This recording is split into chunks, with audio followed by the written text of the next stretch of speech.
Whoa, Wazam. Today's video is about Shannon Sharpe and Michael Irvin. In Michael Irvin case, we know exactly who he is. And Shannon Sharpe case is a little bit disappointing because obviously the Hall of Fame bring out the coon in black athletes. Basically, the reason why we talking about this because the NFL has came out in response to T.O. saying, "Oh, I'm not showing up." They came out and said, "Well, since you're not showing up, we not gonna talk about you." And what's weird to me is that they saying that T.O. is childish because of this. How the fuck he childish if he respectfully declined, y'all? If he said respect to all the legends, the fans and people who voted him in, but he gonna spend time with the people who love him, the people who always put him number one in his Hall of Fame. And I think he gonna spend it at his college, you dig? So that's a big thing. All of his fans gonna be there. He done that respectfully. And what did the NFL come out and do? Oh, well, since you're not coming, we not gonna talk about you. That sounds childish as a motherfucker to me, but ain't nobody talking about that. Shannon and Michael ain't talking about how they responded to that dude respectfully declining. And yet they got Moss getting in on the first motherfucking rip. This Randy Moss, the dude who admitted to quitting on the fucking field, he said he took plays off and he got in first ballot. And the reason that T.O. ain't first ballot is because he's a locker room disturbance. What the fuck? A dude who quitting on plays ain't a locker room disturbance? And for those of you who try to act like Moss directly under Owens, he not. He under Fitzpatrick. Anyway, go look that shit up. He is under Fitzpatrick. He ain't even on Moss level. He a few hundreds off if you go look at the numbers, you dig? But back to this, he's a locker room disturbance. To anybody who on the field on first, second, third, or fourth down for a kickoff, field goal, or anything, if you out there during a play talking about, man, T.O. was crying talking about that's my quarterback and shit yesterday at that interview. I don't know if I'm going to be able to get off the line. I don't know if I'm going to be able to catch the ball. Did that really affect their play? Because outside of that, T.O. is fucking number one in everything. He is past Moss.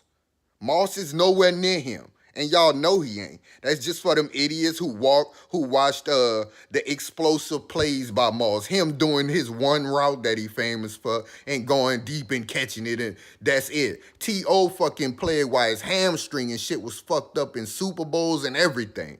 This dude ran routes, he ran slants, he ran posts, he ran everything. He never quit. That's one thing his teammates never said about him, is that he don't practice. Did they ever say that? Look at T.O. That dude loved practice. He loved practice so much the nigga practiced outside of the Cowboys locker room and shit. You know what I'm saying? But that was another controversial moment. Somebody was thinking about that while they was on the field. Man, T.O. Oh no, that was in the Eagles. That was during the Eagles time. Man, T.O. out there doing sit-ups, bro. You know, bro. Man, fuck that, man. I ain't catching this intercept, bro. T.O. disturbed me so much that I'm not going to catch this intercept on the field because he was doing fucking sit-ups in his driveway. For real, bruh. And look who mad at him. The people who mad at him is the people who really did off the field shit. Chris Carter and fucking Michael Irvin. Niggas who was snorting coke and shit. Look at that. Michael Irvin investigated for sex. I don't even know about that charge.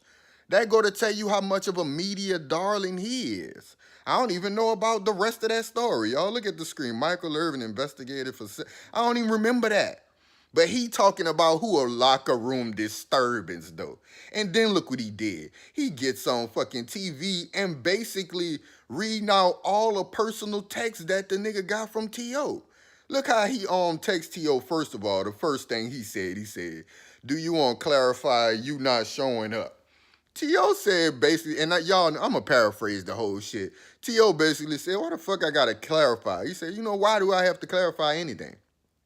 And Irvin said, "Oh, you said after you went to the Hall of Fame to visit, you dig, That's when you decided you not gonna go there to celebrate or whatever. Did something happen? And he said, nah, man, I respect all of them and I respect the past Hall of Famers. I just decided basically I'm gonna spend this time at the college that I attended with them fans and the people who love me, you dig? The people who I've been number one to, you heard me? Who I got in first rip with, you dig? And Irvin, look at him. I'm mad because it's bigger than him, you know. He said this gonna validate what the media said about him being a disturbance in a locker room. And what happened the next day? That's what all the media outlets were saying. Skip Bayless and everybody, which lets y'all know this shit is pre-planned. Pre-planned. I told y'all, it's levels to this shit, bruh.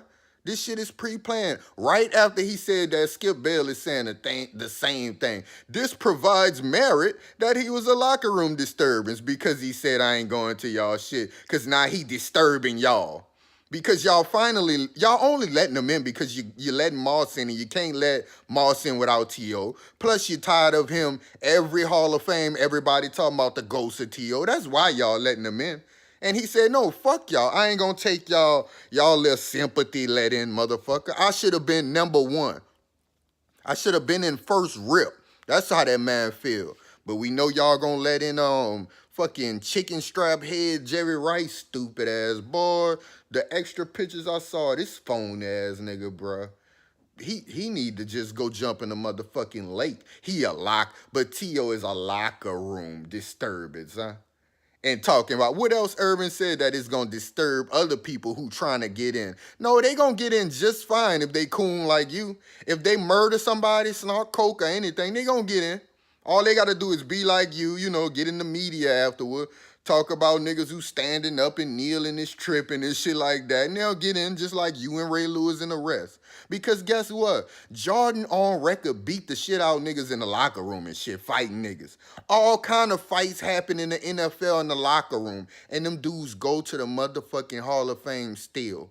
Jordan's still going. And look at Tom Brady and Belichick. Ain't they was beefing over that Garoppolo shit? Y'all wasn't the locker room wasn't disturbed by that, huh? They wasn't. The locker room still ain't gonna be disturbed after that shit that they did by not playing who the fuck, whatever cornerback that they didn't play, the Patriots. The locker room not gonna be disturbed by that. Some of them defensive players ain't like, man, what the fuck happened, man? Or Belichick tripping or blah blah blah. It ain't disturbed by that. Y'all ain't gonna not let Brady in or Belichick? Hell no. Fuck out of here, that locker. That's their biggest thing that they won't say is that locker room bullshit. If that's your only argument, then you ain't got no fucking argument. Because the only thing that you can reply to that with is whoever the fuck was disturbed by what I did in the locker room is a bitch. Because for them 4 quarters, you supposed to shut the hell up and play the motherfucking game, bruh. What kind of stupid shit is that? You disturbed by a nigga because he said some shit in an interview or at home or in his driveway or, man, get out of here, bruh. But I guess the coons come out at night. Once again, y'all holler at me.